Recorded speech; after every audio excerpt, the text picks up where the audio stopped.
Voy a compartir hoy un día muy especial, la palabra de Dios.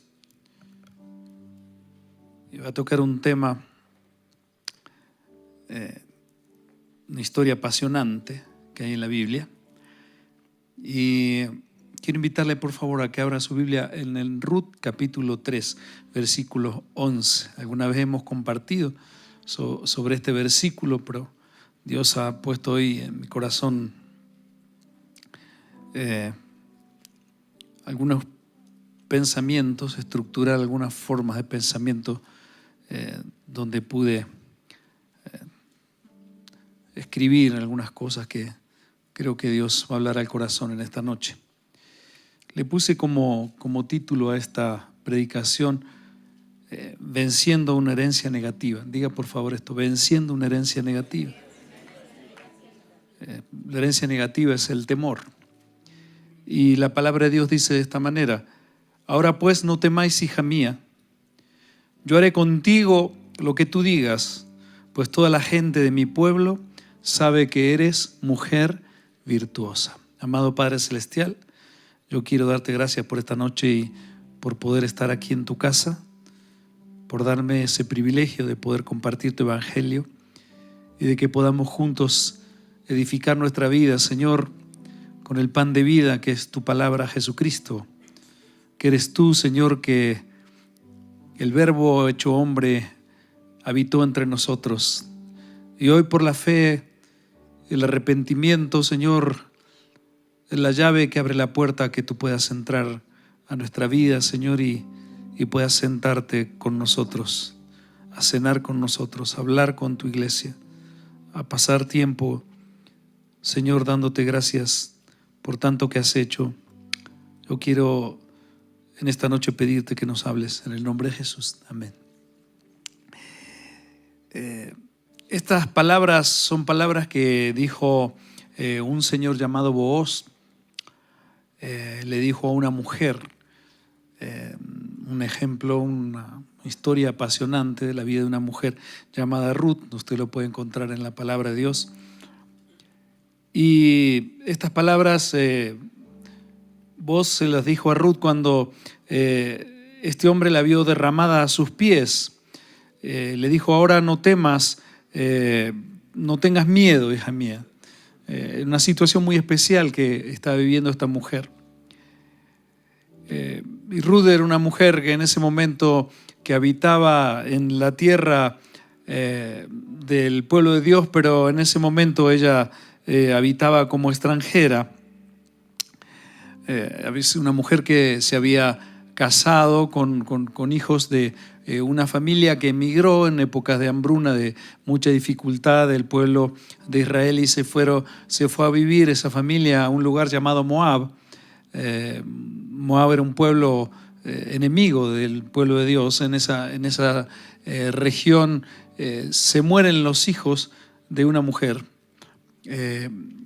Se muere su esposo y se mueren los dos hijos y queda la suegra con las dos nueras viudas desamparadas. Escuchan que algo bueno estaba sucediendo, había vuelto la prosperidad, había trabajo otra vez en su nación y esta mujer decide volver a su tierra, pero esta nuera llamada Ruth, la otra nuera, decidió quedarse en su tierra, pero esta mujer decidió habitar como extranjera y seguir a su suegra.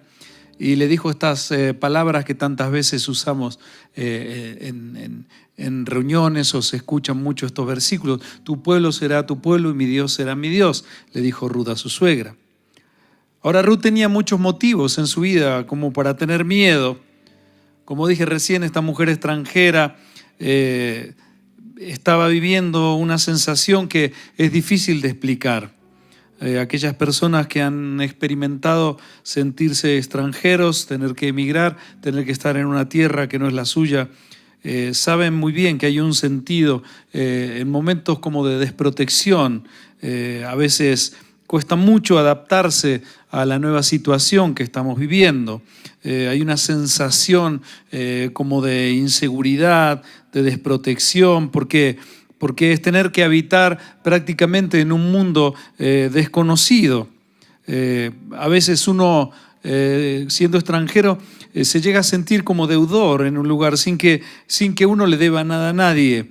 Yo, en lo personal, cuando pisamos por primera vez la tierra de Colombia,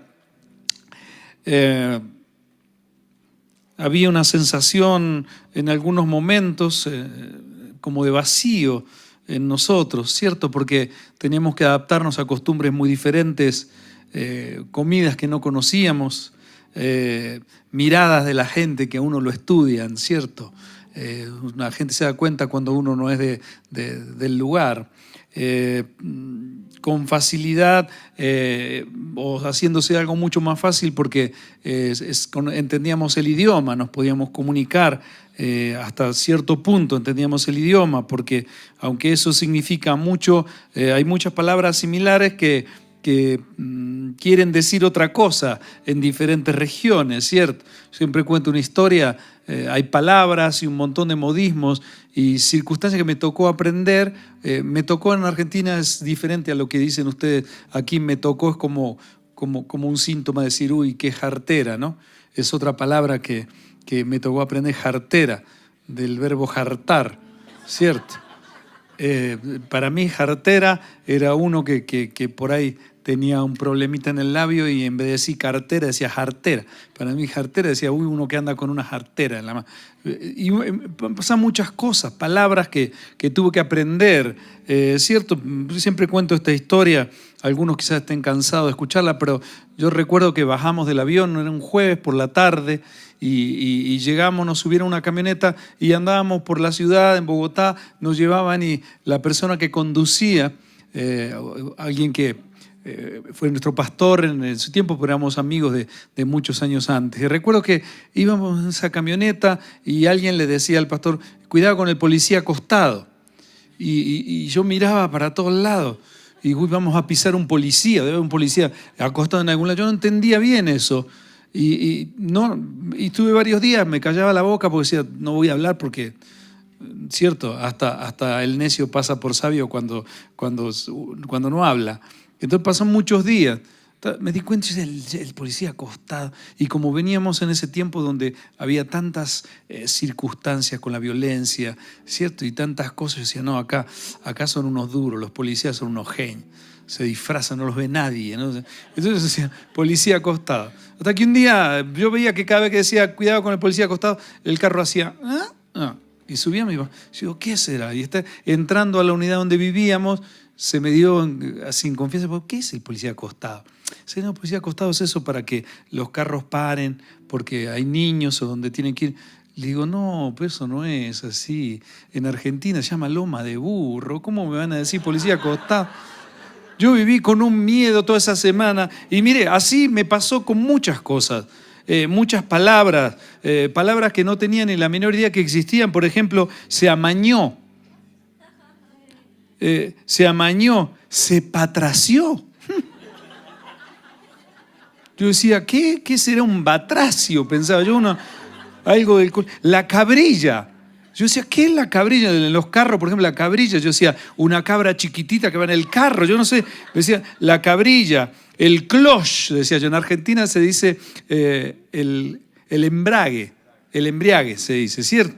Acá, un montón de palabras. La cantaleta, esa palabra me ayudó mucho en la vida, ¿cierto? Después comida, la bandeja paisa, no tienen la menor idea, la bandeja paisa, el ajiaco, no sé lo que era, la patilla. Para mí la patilla era la patilla, ¿cierto? La patilla, ¿qué es la patilla?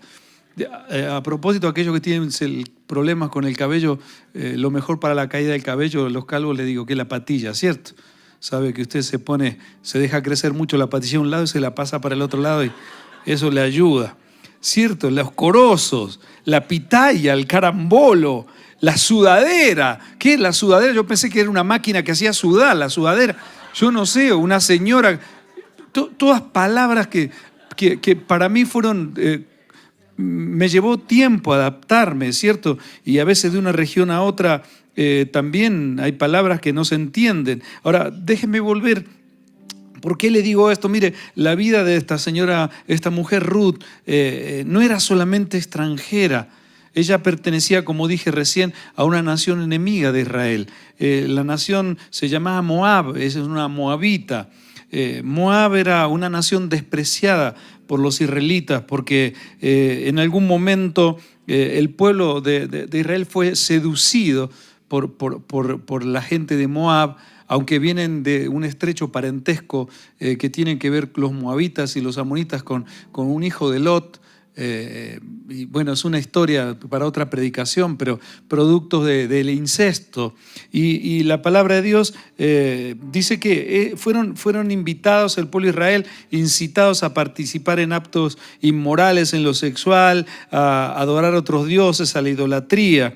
Así que había una negación y había un rechazo de parte del pueblo israelita hacia los moabitas. También el príncipe de Moab fue el que incitó al profeta Balaam para que maldijera a su propia nación, ¿no es cierto?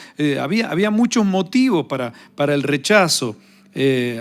Sucedieron algunas cosas más, pero no ese es el tema. Lo que quiero decirte es que Ruth vivía una circunstancia seguramente de desprotección. Lo otro era que Ruth era mujer.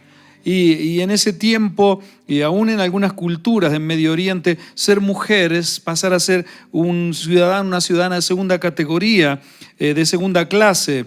Porque la mujer no tenía ni voz ni voto, no tenía autoridad, no tenía opinión frente al hombre. En algunos casos el sometimiento era muy intenso. Entonces, además de todo eso, Ruth vivía algo más fuerte y mucho más desdichado, que era ser una mujer viuda. Si fuera una joven virgen, por lo menos en aquellos tiempos, podía tener oportunidad de casarse con algún hombre, pero una viuda era imposible prácticamente. Entonces, Ruth tenía muchos motivos para tener miedo en su vida. Por eso las primeras palabras de este hombre Booz fueron: no temas, hija mía, no tengas miedo. ¿Sabe? El miedo es una herencia negativa que toda la humanidad heredó de Adán y Eva. Y hoy el miedo es un atributo negativo que es demoledor, que en ocasiones lleva a las personas a paralizarnos cuando tenemos miedo, porque cuando tenemos miedo en la vida no razonamos bien. Cuando tú estás con miedo no se toman muchas veces las decisiones correctas. Cuando estás con miedo las cosas no salen bien en la vida. Por más que te esfuerces, por más que quizá trabajes muy duro, cuando uno está con miedo es como si nos colocaran una venda en los ojos que no nos permite ver la realidad de las cosas. Cuando estás con miedo, el miedo te paraliza, no puedes avanzar. Ves que todo el mundo quizá pueda avanzar alrededor tuyo, pero tú no puedes. Hay algo que te detiene, hay algo que te estorba. Y gente se pregunta: ¿por qué no me salen las cosas bien? A esta altura de mi vida, ¿por qué nada me sale bien? Y la causa, aunque no la quieras reconocer, se llama el miedo. Porque el problema que tenemos cuando tenemos miedo es que la última persona en darse cuenta somos nosotros mismos. Yo cuando era chico recuerdo que me mandaron a un paseo. Un fin de semana, mi mamá yo no había salido de mi casa, tenía 5 o 6 añitos, pero me acuerdo que nunca me dejaban ir a ninguna casa, pero por alguna razón ese fin de semana me mandaron a pasear a la casa de un amigo.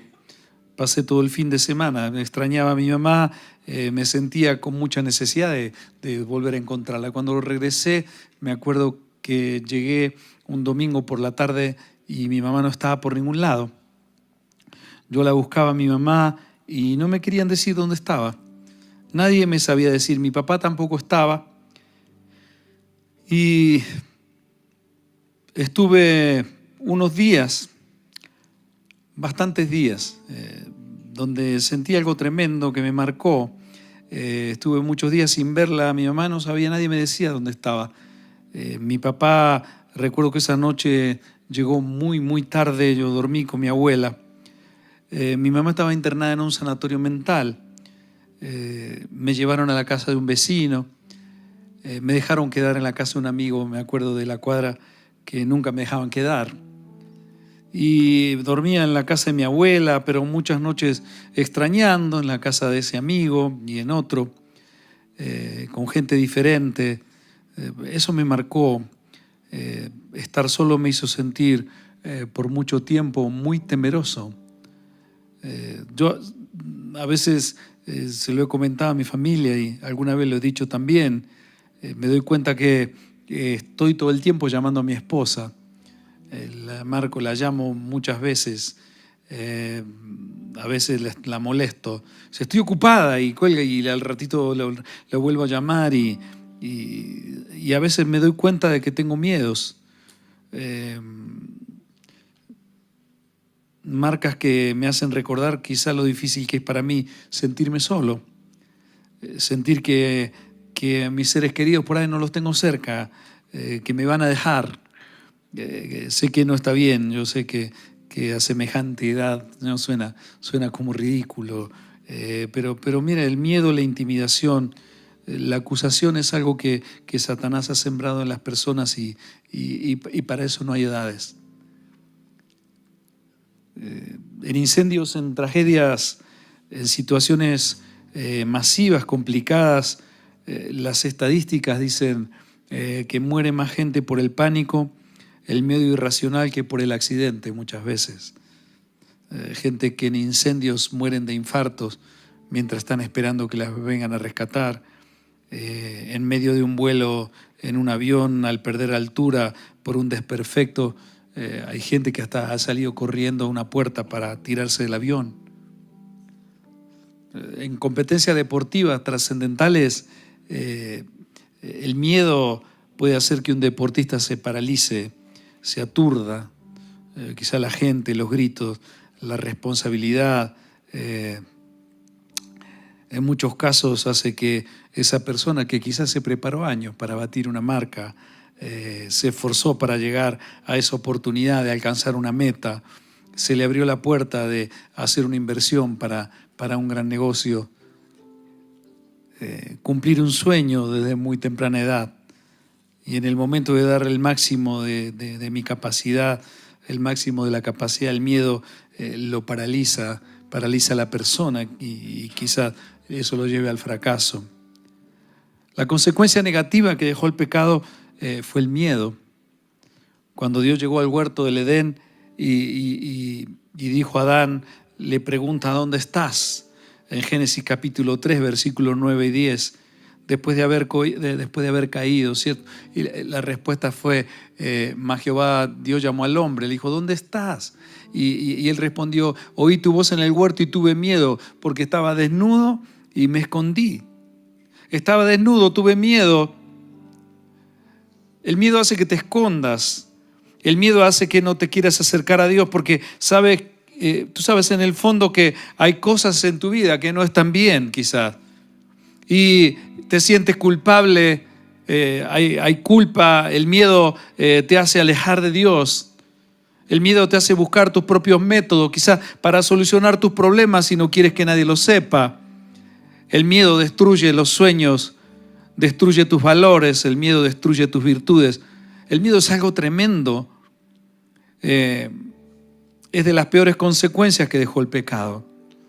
Y es tremendo ver en la vida cuánta gente fracasa por causa de tener miedo a fracasar, formando un carácter limitado y se va estructurando, que se va fortaleciendo a través del tiempo.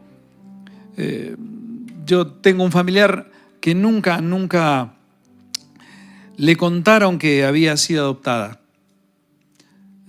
Durante años, su padre biológico alguna vez la vendió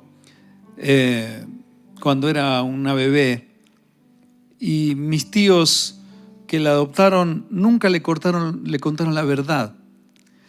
Con los años fue pasando el tiempo, pero por alguna razón ella nunca pudo consolidar un hogar estable. Por alguna razón en su vida algo no encajaba. Intentó formar una familia varias veces. Algún día ya de grande, muy grandes, alguien le contó que no eran sus papás adoptivos, alguien le contó la verdad, ya de muy grande. Y ella, como un síntoma de desilusión, la reacción fue tremenda, una reacción de desengaño. Se levantó contra sus padres adoptivos. Su mamá adoptiva hoy padece en un orfanato. Es tanto el rechazo que casi no la visita. A quien la crió le dedicó toda su vida, le dio una educación. Ella pudo coronar una carrera, pero por miedo a quedar sola, mis tíos nunca le contaron la verdad. Y hoy mi tía, con más de 90 años, sufre en un ancianato la soledad y el abandono de su hija. Todo por miedo un día a contar la verdad y tener miedo que les abandonen. La pregunta es, ¿por qué no le contaron la verdad de niñas? ¿Por qué vivieron toda una vida con temor, cuidando de que no se enterara? La respuesta alguna vez fue, mi tía dijo, tuvo miedo a que ella no fuera feliz. Teníamos miedo a que si se enteraba de la verdad no nos iba a amar. Y mira, esa fue una familia desintegrada por el miedo. Y hoy el miedo a decir la verdad, el miedo a enfrentar las consecuencias está destruyendo muchas vidas. Muchas niñas se van del hogar embarazadas por miedo a contar lo que pasó, jóvenes que hicieron algo indebido, matrimonios que se sostienen a causa con mentiras constantemente, viven atormentados en el interior con el cambio de humor, con fastidios, con enojos inesperados, reacciones que no se pueden entender, porque hay una culpa en el interior, por miedo a que lo descubran, por miedo a que se sepa la verdad. El carácter se daña, los sueños se desvanecen. ¿Qué dirán mis padres? En muchos casos, ¿y qué dirá la iglesia? Provoqué un aborto, llevo una doble vida. Hoy en día vivo con esa carga y ese peso se hace cada vez más difícil de llevar. La culpa, el pecado es lo que destruye. La verdad es que es el miedo a enfrentar la realidad. Porque quiero decirte esto, no será ni la primera ni la última persona que toma una decisión mala en la vida.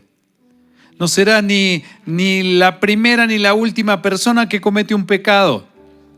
Pero el miedo a la acusación, el miedo al rechazo, el pánico a la desaprobación están paralizando y postergando quizá el destino que Dios pueda tener para tu vida. El miedo de enfrentar la verdad es lo que está destruyendo a tanta gente en este mundo.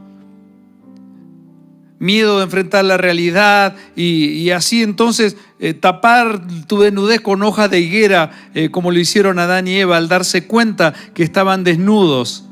Y hoy esas hojas de higuera se llaman la religión. Diga esto por favor, la religión. Y pasan los años y no creces, no avanzas, miedo de enfrentar la vida. A veces decimos, es un irresponsable, ese muchacho es un haragán en la vida. Quizá no es así. Quizá en el fondo tienen miedo, pero nadie cree que está con miedo. Entonces no encuentras tu propósito, comienzas algo y nunca lo terminas. ¿Cuál es la razón? Miedo. No te atreves a dejar que te conozcan como eres. ¿Cuál es la razón? Miedo. Nunca construyes una relación profunda porque te fue mal antes. ¿Qué es lo que está pasando? El miedo no te deja avanzar. No te atreves a dar un paso más allá en una relación. ¿Por qué? Por miedo. Miedo de asumir un compromiso, pero te escondes en la religión, te cubres con modales y utilizas un idioma evangélico para cubrir tu verdadera desnudez. No te casas y solucionas tu vida, no organizas tu familia y no le das paso a darle seguridad a tus hijos, no arreglas tu unión libre de años. ¿Y por qué? Por miedo. Miedo a quedarme solo, miedo a no declararte que te amo, miedo a que no me aceptes y entonces me quede solo, me quede sola en la vida. Mire, la Biblia está llena de hombres y de mujeres que por causa del miedo tomaron decisiones que si Dios no interviene, ellos abortarían el propósito y el llamado que Dios les había hecho. Si usted tiene historias tremendas, como Naamán el sirio, un general que tenía lepra, y que cuando al momento de ser sanado, el profeta le dice que se tire al río 7 veces, y el hombre no quiso tirarse al río, y puso como excusa, no, en mi tierra el río es mejor que acá, porque en el Pacífico es mejor que en el Atlántico. Entonces no quería entrar al agua, no quería meterse al río, pero en el fondo lo que Naamán tenía que hacer era quitarse el traje de general y exponer públicamente su lepra, y por miedo a lo que fueran a decir por lo que estaba pasando en su intimidad. Moisés, en un momento cuando Dios lo llama, el miedo lo hizo dudar y dijo: ¿cómo voy a ir? ¿Cómo voy a volver a Egipto? Ahí asesiné a un soldado. ¿Cómo voy a hacer para enfrentar al faraón? Dios le dijo, Éxodo capítulo 3, versículo 12: ve, porque yo estaré contigo, y esto te será por señal de que yo te he enviado. Cuando hayas sacado al pueblo de Egipto, al pueblo, serviréis a Dios sobre este monte. Yo estoy contigo, dice el Señor. No tengas miedo, ve, porque yo estoy contigo. A Isaías, cuando tenía que confrontar a su pueblo con la verdad, Isaías 43, versículo 5, Dios le tuvo que decir: no temas, porque yo estoy contigo. Del oriente traeré tu generación y del occidente te recogeré. No temas. A Jeremías le dijo cuando Dios le hace el llamado y quedó paralizado por ese llamado tan poderoso, Jeremías 1, versículos 7 y 8. No digas, soy un niño, porque a todo lo que te envíe irás tú y dirás todo lo que te mande. No temas delante de ellos, porque contigo estoy para librarte, dice Jehová. No temas, no temas. Lucas capítulo 1, versículo 30. Entonces el ángel le dijo: María, no temas, porque has hallado gracia delante de Dios. En muchas ocasiones, como pastor, yo debo confesar que hubo momentos en que tuve mucho miedo. Hubo días de llorar, de querer salir corriendo para el otro lado como Jonás. Tomarme un barco para no ir a Nínive. Muchas veces me fui para otro lado, ya le he contado esto. Me he ido para el aeropuerto solo a llorar y decirle al Señor: tengo miedo. Hay unos días que me he despertado por la madrugada y me quiere atacar el enemigo con acusaciones. No sé si usted ha experimentado eso alguna vez. Y ahí me pregunto, a veces digo, ¿culpable de qué? Romanos capítulo 8, versículo 1. Pablo dijo: ninguna condenación hay para los que están en Cristo Jesús. El Señor sigue diciendo: no teman, no tengan miedo. Apocalipsis capítulo 12, versículos del 10 y 11. Entonces oí una gran voz en el cielo que decía: ahora ha venido la salvación, el poder y el reino de nuestro Dios y la autoridad de su Cristo, porque ha sido lanzado fuera el acusador de nuestros hermanos, el que los acusaba delante de nuestro Dios día y noche. Versículo 11: y ellos le han vencido por medio de la sangre del Cordero y de la palabra del testimonio de ellos, y menospreciaron sus vidas hasta la muerte. Cristo vino, quita el temor, vuelve a ponerlos en el lugar correcto a toda la humanidad, vuelve a recobrar el hombre los atributos, y por la fe en Cristo nosotros hoy tenemos que tener el valor de predicar su palabra. Dice que esos hombres ya no tuvieron ni siquiera miedo a la muerte por la seguridad que Cristo Jesús derramó sobre sus vidas y sobre los corazones. Y la misma seguridad y las mismas bendiciones que derramó sobre esos apóstoles es la que ha derramado sobre ti. Si tienes a Cristo en el corazón, tú lo tienes todo.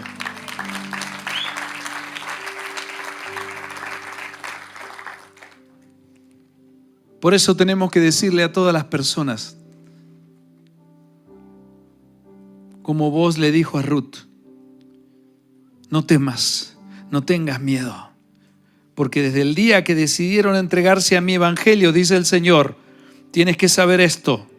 Aunque la situación diga otra cosa en la vida, aunque las circunstancias de alguno parezca lo contrario, aunque la acusación y el desprecio te hayan marcado, aunque el abandono y la desilusión te puede estar golpeando, tienes que levantarte, iglesia, y decirle a todas las personas como Booz le dijo a Ruth: ahora no temas, hija mía, yo haré contigo, dice, lo que tú digas, pues toda la gente de mi pueblo sabe que eres mujer virtuosa. Somos la novia del Cordero, somos la esposa, vamos a ser la esposa del Señor. No temas, porque todos saben que eres virtuosa. ¿Cuántos pueden decir amén? Si Cristo gobierna nuestra vida y si Cristo gobierna la iglesia, somos una iglesia virtuosa. Hoy el Señor te ha traído a este lugar, te ha permitido que apartes este tiempo en tu vida.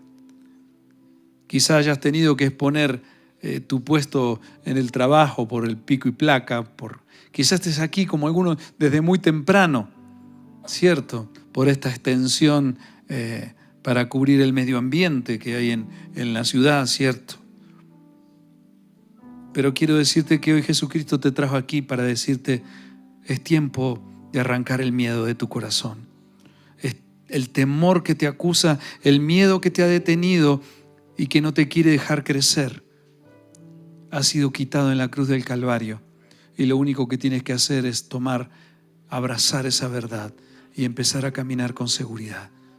Porque lo peor que puede sucederte en la vida es lo mejor que le puede suceder a un hijo de Dios: dejar este mundo e irnos por toda la eternidad a adorarle y alabarle a Cristo Jesús nuestro Señor. Por eso a los pastores, a los líderes, a los servidores que sienten que la carga del ministerio a veces se torna insoportable, aquellos que han tenido por el llamado que renunciar a la privacidad en muchos momentos, donde has tenido que quedado expuesta a tu vida, a que te critiquen, a que se mofen de tus hijos, aunque a veces no alcance la provisión, a veces dude de tu llamado. El Señor te dice en esta noche, iglesia: no temas, hija mía, yo haré contigo lo que tú digas, porque toda la gente de mi pueblo sabe que eres una iglesia virtuosa. Y a las mujeres en su día, el Señor les dice: no temas, hija mía, porque todos pueden ver por tu manera de vivir, por tu manera de caminar con Cristo, por la valentía que tienes en tu vida de afrontar las consecuencias y de decir la verdad. No temas, porque todos saben, mujer, de ahí un nuevo amanecer, que eres una mujer virtuosa. ¿Cuántos pueden decir amén?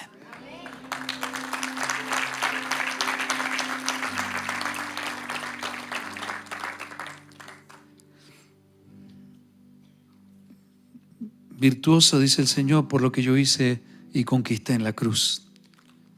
Quizá no por tus logros ni por tus talentos. Eres virtuosa por el amor y el perdón que derramé sobre tu vida. Por eso no te quedes más sufriendo donde estás, porque Él te ve como su novia que está preparándose para su boda. Él está quitando una arruga más al vestido de su novia, de su iglesia. Él nos está mirando. Y Él no está mirando tanto el templo, ni los programas, ni las paredes de este lugar. Él está mirando tu corazón y te dice: no temas, no temas. Toda la gente de mi pueblo, toda la gente de mi pueblo sabe que eres virtuosa. El Salmo 45, del 10 al 12. Hace muchos años estábamos haciendo un devocional con mi esposa y no me olvido, porque ella me dice: mira lo que Dios me dio en un tiempo bien difícil en nuestra vida. Y me leyó esto: oye, hija, y mira, e inclina tu oído, olvida tu pueblo y la casa de tu padre, y deseará el rey tu hermosura. E inclínate a él, porque Él es tu Señor, y las hijas de Tiro vendrán con presentes, implorarán tu favor. los ricos del pueblo. No escuches otra voz. No temas porque todo el pueblo sabe que eres virtuosa. Iglesia, así como Ruth, quizá te has sentido muchas veces desdichada. Extranjeros en un mundo hostil que se burla, que se mofa de ti, que te critica y opina cuando no alcanzan los recursos, que te amenaza con algún Herodes de turno en ocasiones para no dejar que lleves el mensaje. Un mundo sin Dios que se retuerce de envidia y emana rechazos cuando eres bendecida y prosperada. Pero Dios te dice, no temas, no temas, sigue predicando mi mensaje, dice el Señor. Cuanto más prediques a Jesucristo, más te aferres a sus enseñanzas, más grandes serán los adversarios, pero ninguno será como tu Dios. Pelea con las armas que yo te doy en este día, que yo te he dado en la cruz. Aunque parezcas débil, aunque muchas veces te sientas desprotegida y sola, el Dios de Abraham, el Dios de Isaac, el Dios de Jacob está contigo. Y no te dejará ni te desamparará. ¿Cuántos dicen amén? No te dejará ni te desamparará.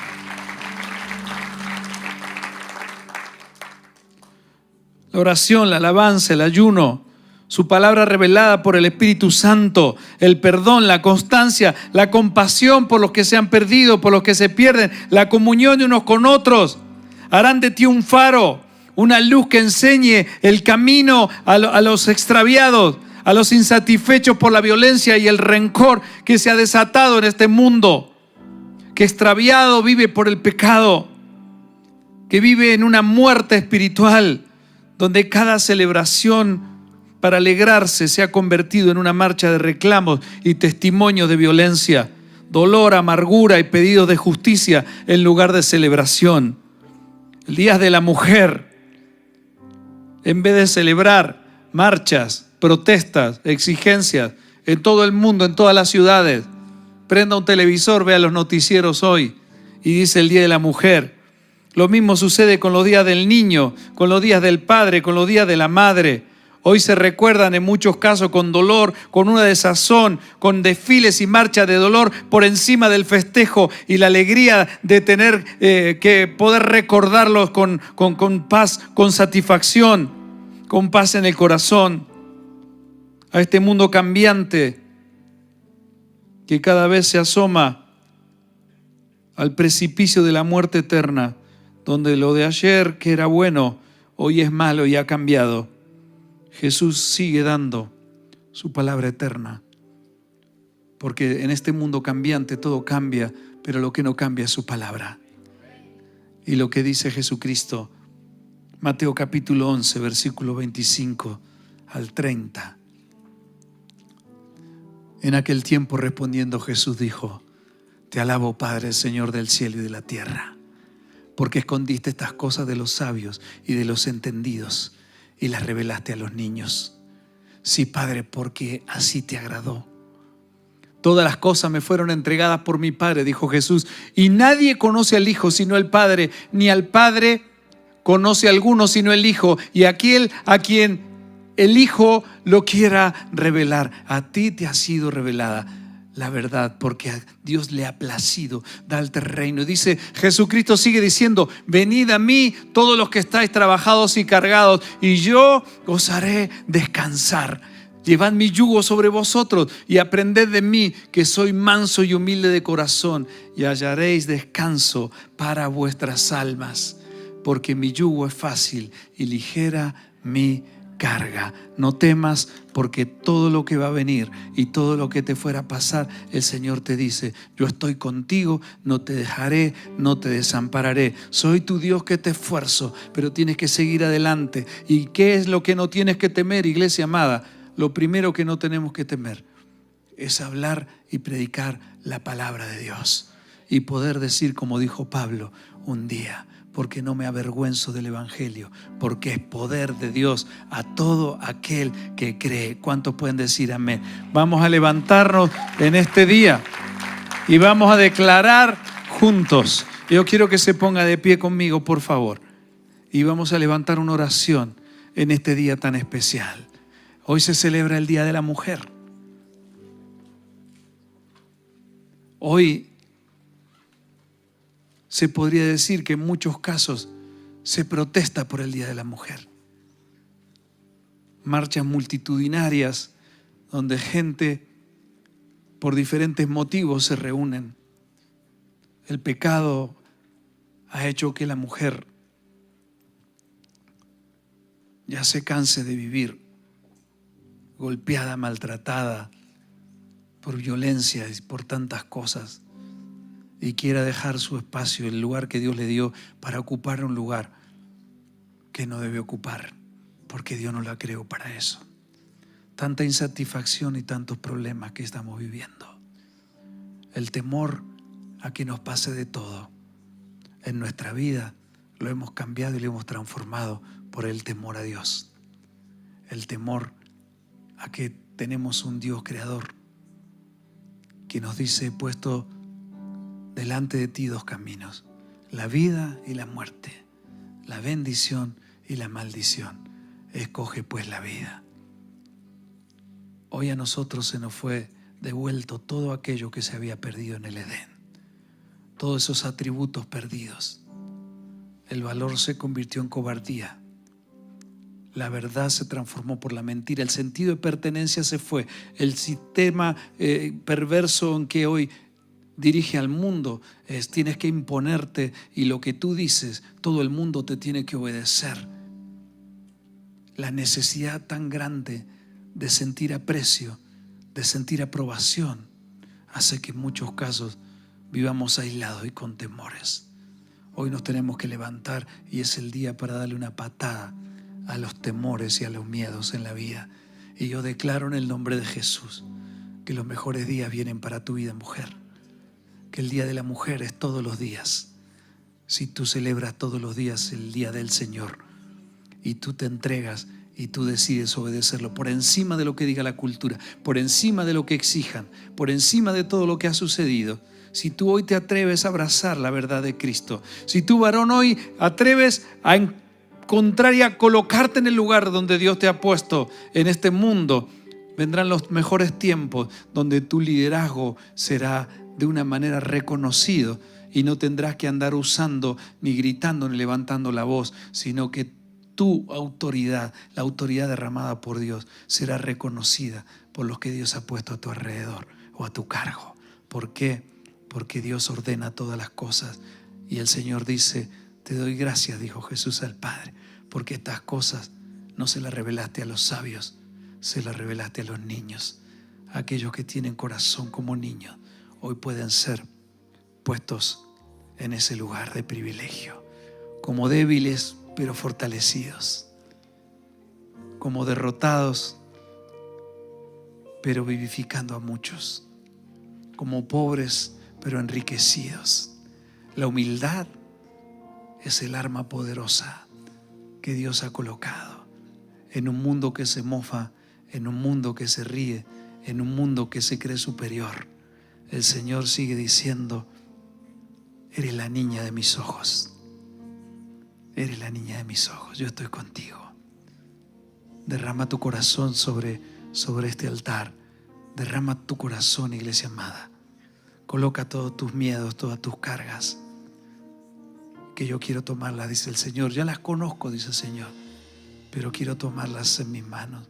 Quiero que me las entregues para darte a ti la seguridad, la fuerza que tiene mi palabra, mi evangelio. E irás por donde quiera que vayas alumbrando con mi luz y serás un faro que alumbre a muchas generaciones. Si usted siente que Dios ha hablado a su vida, a los extranjeros, a aquellos que se sienten extranjeros en este mundo, a aquellos que sienten que no encajan en un sistema tan complejo, a aquellos hombres que tienen temor en este día de decir: ¿cómo voy a hacer para salir adelante? Hasta aquí te trajo el Señor, varón. Hasta aquí te ha traído. Tú no te explicas cómo, pero hasta aquí has llegado. Los mejores días de tu vida vendrán y celebraremos los mejores días de la mujer, del padre, del hijo. Pero para nosotros todos los días son días para celebrar. Celebrar que un día vino, que golpeó la puerta del corazón y nos dio la sabiduría y la iluminación para decir: yo creo, Señor, haz de mí la persona que tú quieres que yo sea. Entra en mi vida y cámbiame. Aquellos que sienten que Dios ha hablado a su corazón en esta noche, levante sus manos ahí donde están y entréguele todo a Él. Hable con Él, por favor. Amado Señor, gracias. Tú estás viendo cada corazón. Te entregamos nuestra vida, entregamos los temores, todas las cargas, las opresiones, las acusaciones han sido clavadas en la cruz del Calvario. Y nos has traído hasta acá para decirnos: no temas, hija mía, no temas, novia mía, porque todo mi pueblo sabe que eres una mujer virtuosa, una iglesia virtuosa. En el nombre que es sobre todo nombre, en el nombre de Jesús. Amén.